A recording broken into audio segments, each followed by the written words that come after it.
Hello, everybody. Very nice to see you all. Fantastic turnout. I can see there's 105 people on at the moment, which is absolutely brilliant, and obviously showing some great support for this absolutely fantastic organisation, as I'm sure you can all agree.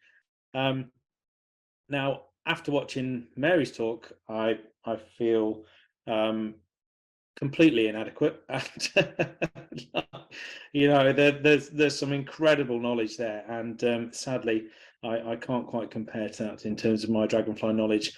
However, I can't help but absolutely adore these magnificent insects, as no doubt you guys also, everybody watching this will agree. They are an incredible bunch of beings, and I really hope that in today's talk it's something a little bit different. Now, as I say, my knowledge is not fantastic on dragonflies, but I don't think the same with any animals in the world. You have to have an incredible knowledge to appreciate their beauty, or to just be absolutely in awe with anything that you might find in the natural world. So yeah, rather than try and bumble my way through a talk about my experiences with dragonflies when Ellie first approached me about this, and Lauren, I thought, well, it's better to talk about what I know, and that is, of course, creating habitats for wildlife. Now, some of you may have seen the videos I do on YouTube. You may have seen some of my stuff on Twitter, Instagram, etc. But in essence, I've been a wildlife garden designer and installer for the last 18 years, I think now. So it's great for me to be able to push the agenda of habitat creation for all creatures, big and small. But obviously here we are talking about the Odonata of our world today. So yes, I've been creating wildlife habitats, as I say, for the last sort of 18 years. And one of the key features that I create, obviously the key habitats, are wildlife ponds, which no doubt many of you can associate with, and obviously a huge part of a dragonfly's life. So it's really wonderful to be able to create these habitats and to, you know, engage with everybody over the various forms of social media. Sorry about the tapping, by the way. That's my slightly tamed wolf that I have walking around the kitchen at the moment. But it's great to be able to share my experiences with everybody, and to my mission in life, I think, is to try and encourage as many people as possible to create habitats for wildlife, because I think we could all agree that nature is struggling left, right, and centre. I try so hard not to share every single bit of bad news that I get tagged in on Twitter, particularly, which is usually quite a lot these days, unfortunately, where we see, you know, ancient trees being felled. I had it up the road from me the other week, 150-year-old oak tree felled outside a school just to make way for a new 600 house development. I won't depress you all with some of the stuff that I see, and no doubt you see and witness yourselves, but nature really does need a helping hand, and I think we can all do our bit. Even if you've only got a tiny little balcony, even making a barrel pond is absolutely amazing at how many species of damselfly and dragonfly will turn up, and obviously birds will use it for bathing and drinking. Newts and frogs have this amazing ability to be able to scale walls, it seems. So there really is an amazing amount that you can do, even if you've got just a tiny little area. At the moment, I'm just in the middle of developing my front garden and creating a bit more of a formal wildlife pond compared to the true wildlife pond in my back garden. And I'm really looking forward to seeing what turns up there, because it's south facing, it gets a lot more sun than the back garden, and it's only about sort of 5 or 6 square meters. So I'm really looking forward to seeing what that brings. But as I say, any body of water can attract a huge amount of wildlife, and in particular our Odonata. Now, as I've just mentioned, I obviously create wildlife ponds all over the country. Scotland, Wales, South Coast, I've been to most places. And back in 2022, I was very fortunate to have the opportunity to be invited out to Panama to stay with a good friend of mine, Jim Kimball, who is a larger than life Texan guy, shall we say. I know him as the Texas Ranger. He's just a fantastic guy, and he offers eco tours for anybody who's interested in any of the flora and fauna that can be found within Central America, which is just an incredibly diverse range, as you can imagine. And he invited me out there because he bought 200 acres in essence back in 1999, I think, of an island which is part of the archipelago just into the Caribbean side. So the northern side of Panama. Panama runs east to west, which, contrary to many beliefs, you might think it runs north to south, being in Central America, but it actually runs east to west like a big sort of S shape on its side. And he bought this part of this island, which he's now, between all the local campaigning and getting in and all involved with all the local indigenous tribes, they've actually worked together to get 500 acres adjacent to his 200 acres designated as a national reserve, which is just fantastic. So he's now excuse me, managed to preserve 700 acres approximately of one of the larger islands, Isla Bastimentos, which is out in the archipelago, right next to the Costa Rican border. So as you can imagine, diversity is through the roof, and I just couldn't say no to the offer of going out there with a view to making a wildlife pond. Believe it or not, it's one of the few habitats that are actually within the area that he owns, if you like, within the land. There's rivers, and obviously he's got coastal, marine, tropical rainforest, but obviously with the temperate climate, everything grows so quickly. So you don't really get many openings unless a tree falls over, in which case it's very soon established with fresh vegetation. So I was tasked with thinking, right, okay, I'm going to Panama. I've now got to build a wildlife pond, but in essence, it's the same principles as how I build them here in the UK. And we'll look at exactly how we're going to do that. So I'm going to start with a presentation, stop waffling on. Hopefully you can all see this okay. Let me just try and share my screen.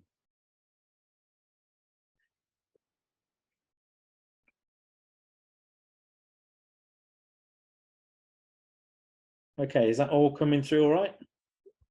Looks good. Fantastic.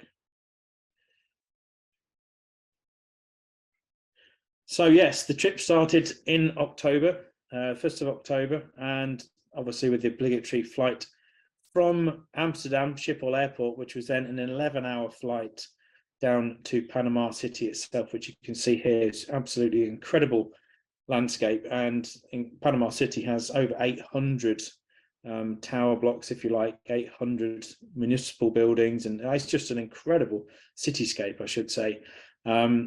But a wonderful, wonderful city, a really vibrant hub, and actually has a very, very clean aura about it. It's just absolutely incredible. So after a night stay there, we hit the road and headed.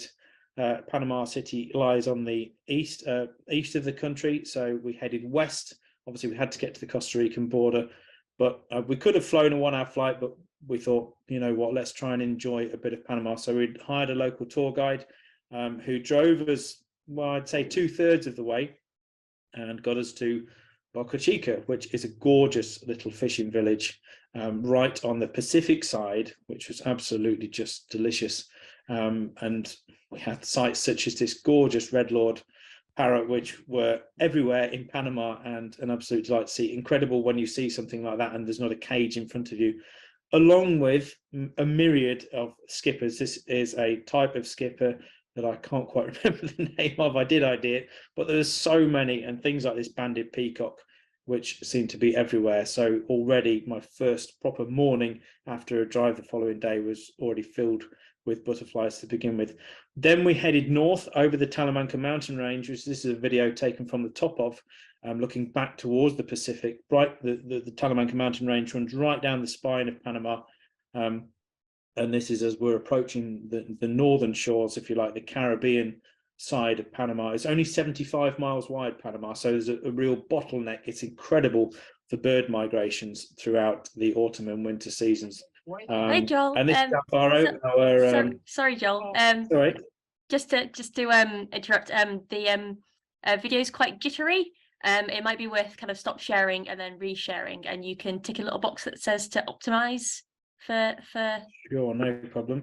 Sorry, I just want to make sure we get the most of it, see it in its full glory. So if you stop sharing, and then when you select what you want to share, it should have like a little tick box at the bottom to optimize. Optimize for video clip.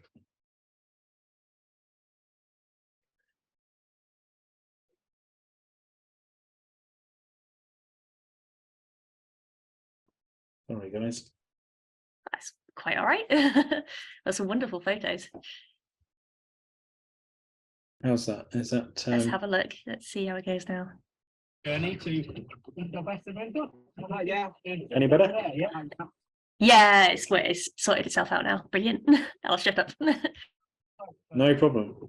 So yeah, sorry. So I'll just skip it back a tad. So right in the distance on the horizon there, you can see the island of Isla Bastimentos behind the archipelago where we are now heading.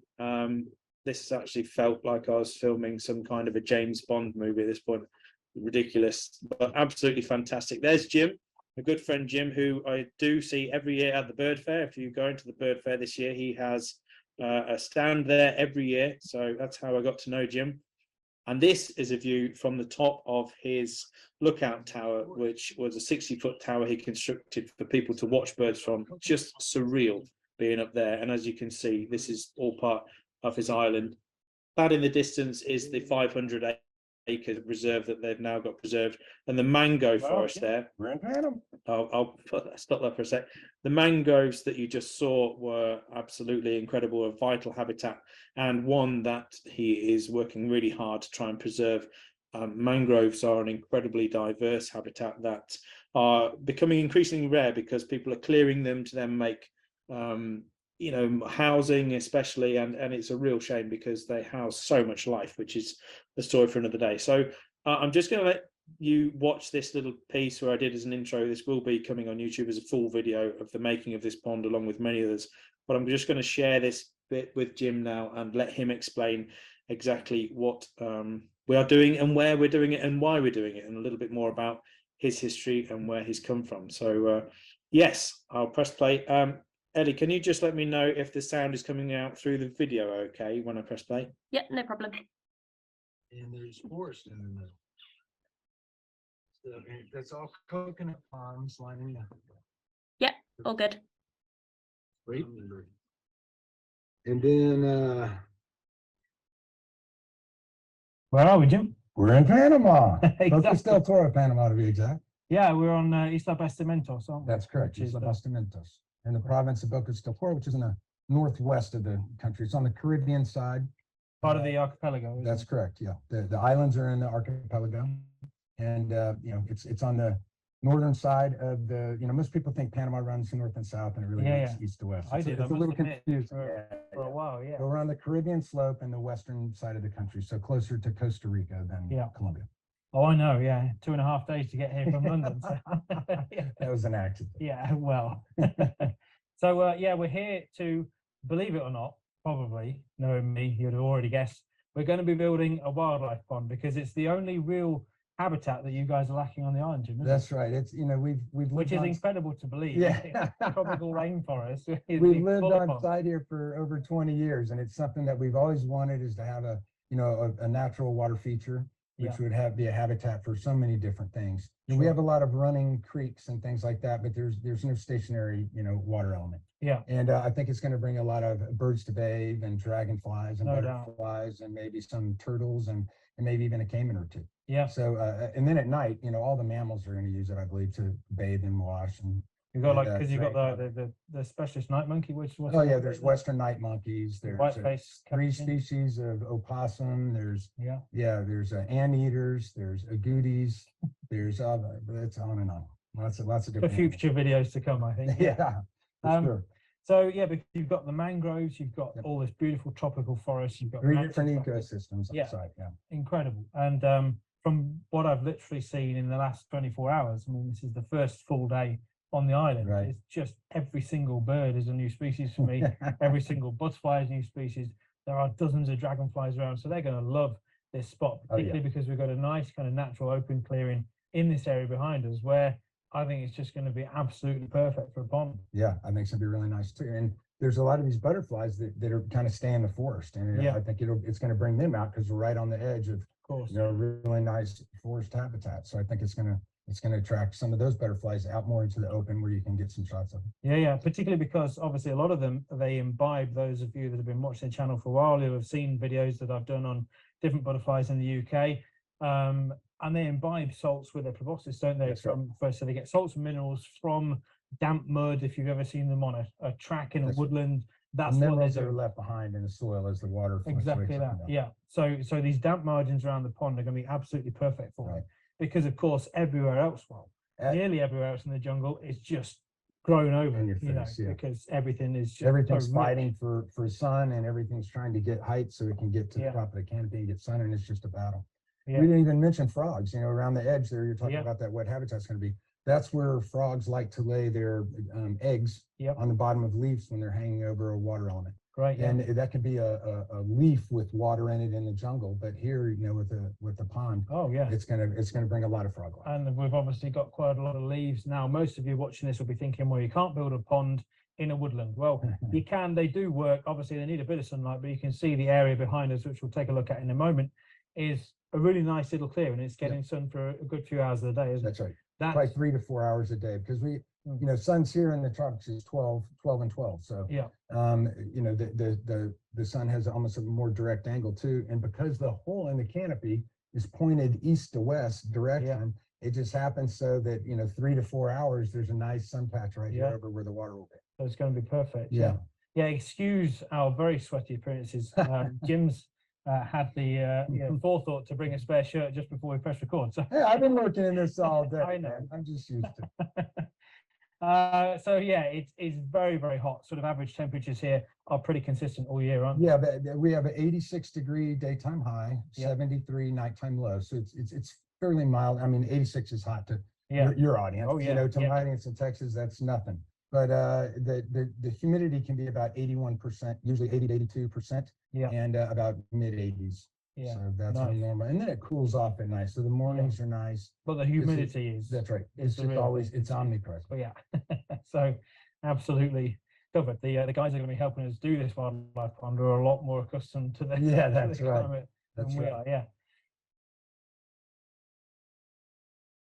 So here you guys can see we've picked our spot. You can see why hopefully that pan up with the drone gives you a real feel for just where this pond is going to be situated within the jungle. So an incredible, it still feels surreal looking at this and watching it back thinking I've been out there to do it, but it was an amazing experience. And these guys, I cannot praise them enough. You can see they just work tirelessly. And where I often have the luxury of using some mechanical means, an excavator in the UK, obviously here everything was hand dug. So we had to chop it all with pickaxes and then load the wheelbarrows and then just dump it on the side of the pond area so that we could reuse the subsoil for backfilling, which we'll see soon.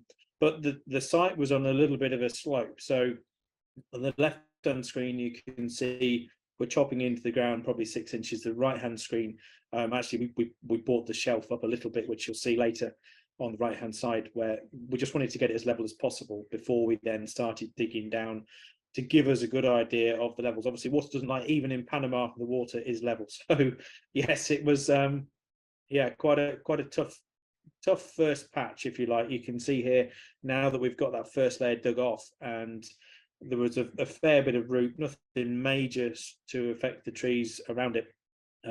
But the rocks on the right hand side, we started to use these are all rocks that were found on the island through the construction over the years when Jim's been building the tree houses and the little cabanas where you can stay. But they really did make a great kind of retainer, if you like, for obviously the soil to hold up against. So it was a really good opportunity to use these natural boulders found on site. And I should say the only thing that we shipped in was the liner from the States, which was a rubber butyl liner, which you'll see soon.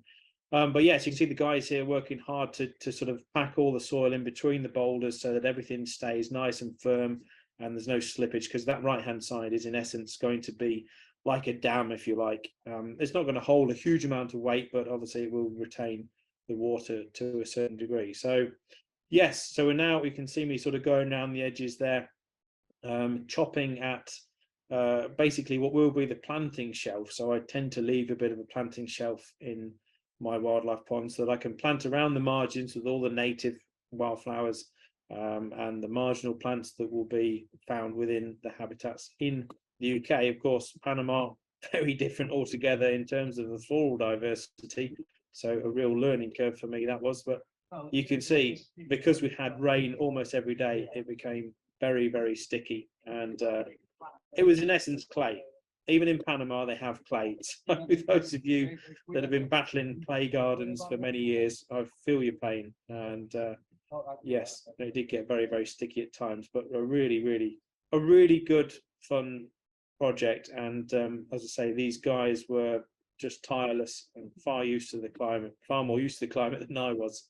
But wonderful to work with. And you can see here, so we've got the dish shape kind of done now, if you like. I always try and make shallow margins around the edge of my pond and gently sloping sides so that everything can get in and out that might drop in or might go in for a drink or bathe or whatever. And you can see now right at the bottom we're starting to hit some really lovely orange subsoil, which will be used, another boulder coming out, which will be used for the backfilling, which we'll see shortly.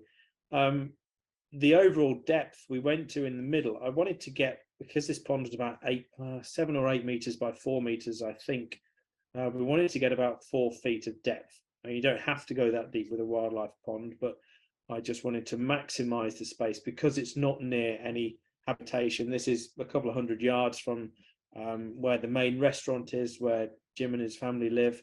We didn't want to keep filling it up with a tap, and obviously all the water that Jim collects for the use in the restaurant and the house, that's all natural rainwater. So he absolutely doesn't want to be using it. He has some big water bladders, massive, great big water bladders that he collects all the rainwater with to obviously use for all the domestic side of things. So he doesn't want to waste any of that topping a pond up. So the bigger the pond, the more chance it's got of holding water for longer.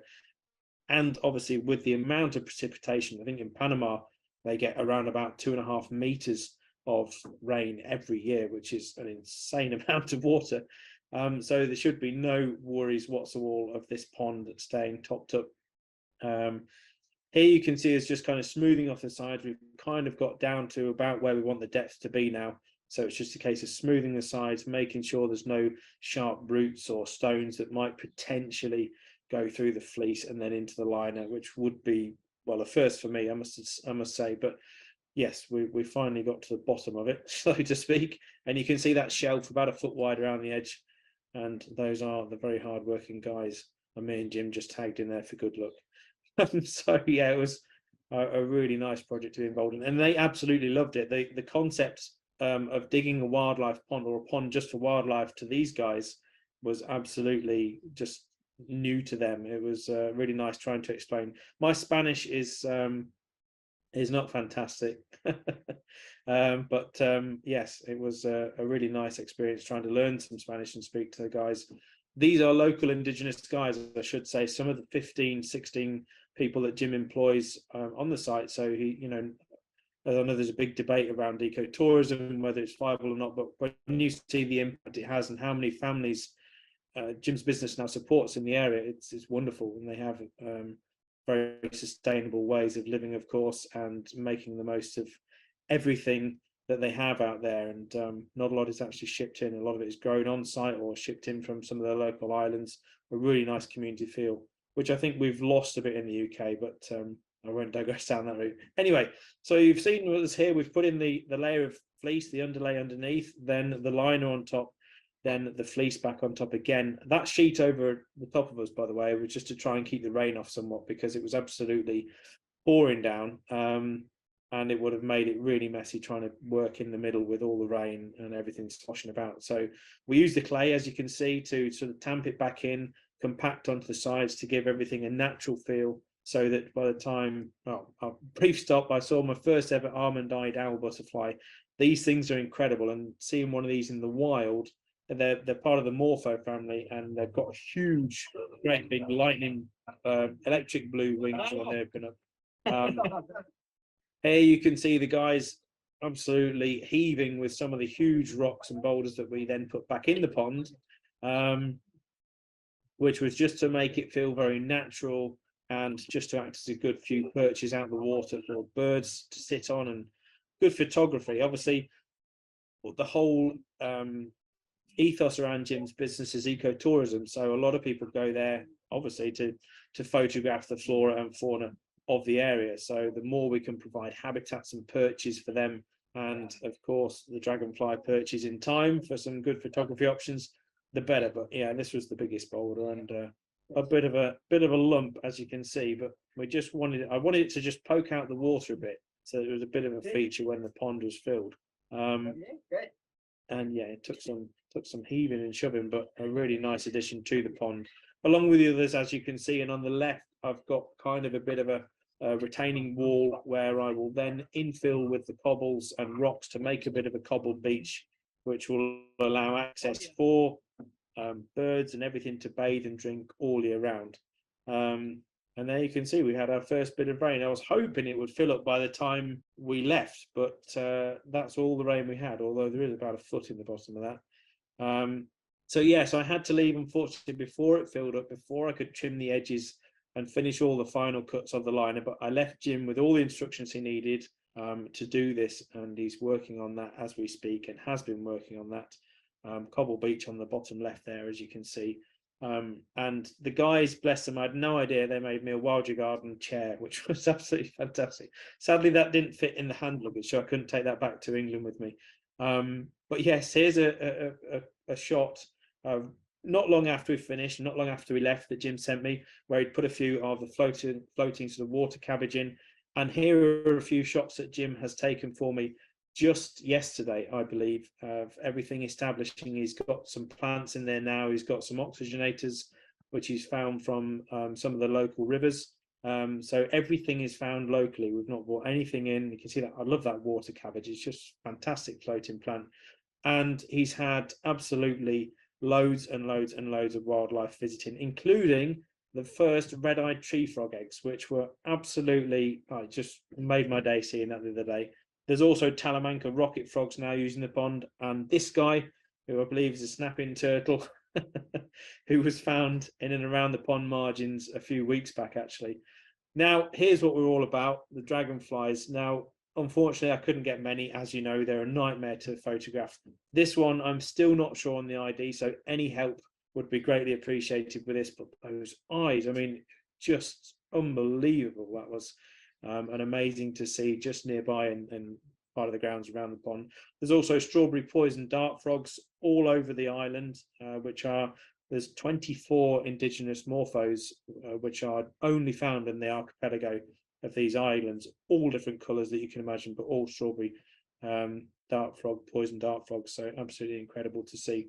And some of the habitat that I had seen, this is on the mainland when we went back for a day's excursion, a lot of dragonflies around this sort of habitat, you know, sort of these ditches and runoffs down the hills. Obviously a lot of vegetation, and chuffed to get, this is the only shot I did get of a raspberry dragonfly, which was absolutely beautiful. These things are bright pinks, like almost like a raspberry. And this was in one of the local parks, actually using this ditch, as you can see, for hunting, and obviously part of its territory. So that, unfortunately, is all I could manage in terms of the dragonflies. I hope it's not too disappointing for you guys, but